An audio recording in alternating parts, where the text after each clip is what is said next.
Hello everybody, welcome to this Rycroft Glenton video, which is instead of our normal afternoon presentation, which we've obviously had to cancel in light of current events and health worries. I'm joined by Anthony, my colleague here. Hi, nice to be here. And between us we'll cover some of the key messages and highlights we took away from the budget yesterday and the information provided overnight. So Anthony, first of all, do you want to pick up on some of the positive messages? Yeah, no problem. Thank you, Simon. In terms of the positives to take away from Budget 2020, or should we call it Spring Budget 2020, if I focus firstly on personal tax private clients, there has been a status quo maintained for the rates of income tax. Those in work will see a very modest increase in their take-home pay. The biggest positive from Budget 2020 for me, however, relates to something that wasn't said.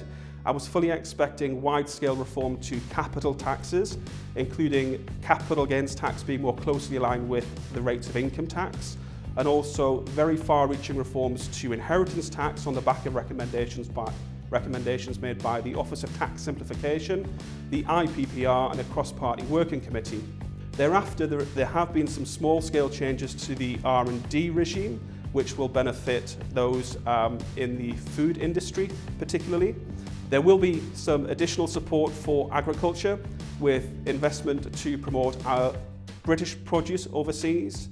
Agriculture will also retain the right to use red diesel at downgraded duty prices.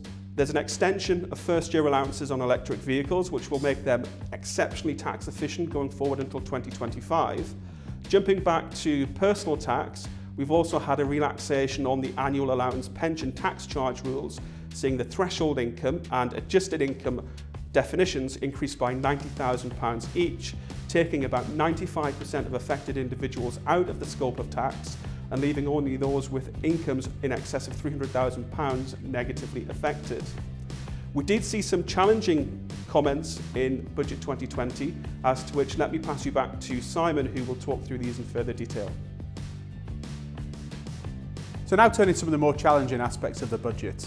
A number of these were well addressed beforehand, and certainly some of them came out of the manifesto pledges. For example, corporation tax rate, which is scheduled currently to drop to 17%, is now, as of budget day, remaining at 19%. Similarly to that, there's been a significant amount of challenge in business about getting ready for the IR35 consultant regime, which is changing to give significant more onus on large businesses to assess those positions from April going forward. There was the possibility that government could delay or change that as part of the budget, but actually it's been scheduled to go ahead as planned from April this year. So those two changes were pretty well understood. The final change I want to comment on that had a lot of press coverage in advance of the budget are the major changes to entrepreneurs' relief. So in advance of the budget, individuals could sell up to £10 million worth of gains in their own businesses and shelter those at a 10% rate of tax.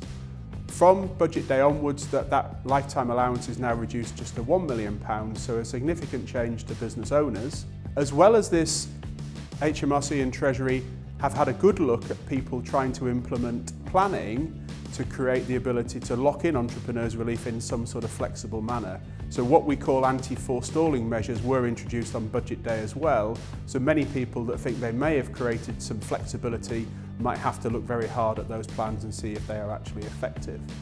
Going forward, there are various things that we think could be relevant to people to plan to own their businesses tax effectively now the entrepreneurs' relief limit is so much more reduced. We'll now move on to some takeaway points and forward-looking matters for you to be aware of. So Anthony, your thoughts in summary? Well, traditionally a government's first budget is one of tax raising focused on tax policy. Mr Sunak's budget speech, however, focused on people. It's a people's budget to get things done, to protect the health and well-being of the country, and also to protect the economy by way of supporting smaller businesses. However, Mr Sunak is likely to have a second bite of the budget cherry in this autumn's budget statement.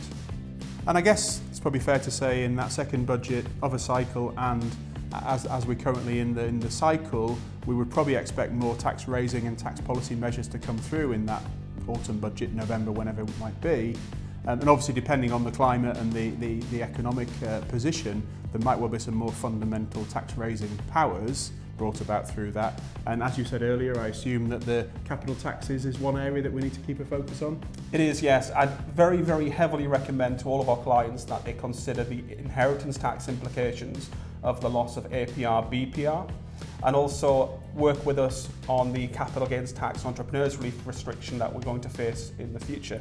Yeah, on that front, Anthony, I guess we're already talking to businesses about alternative reliefs, either spreading entrepreneurs relief ownership through a wider part of, say, a family, or alternatively looking at things like EIS relief, investors relief, both of which were unaffected by the budget. So maybe some opportunities there for owning businesses slightly differently going forward. The entrepreneurs relief restrictions make enterprise investment scheme much more attractive in my opinion. Thank you, Anthony, that's been really good. So as we said earlier, this is instead of our normal budget presentation that we obviously haven't been able to hold this afternoon. Hopefully you've all found that interesting and we'll look forward to speaking to you soon.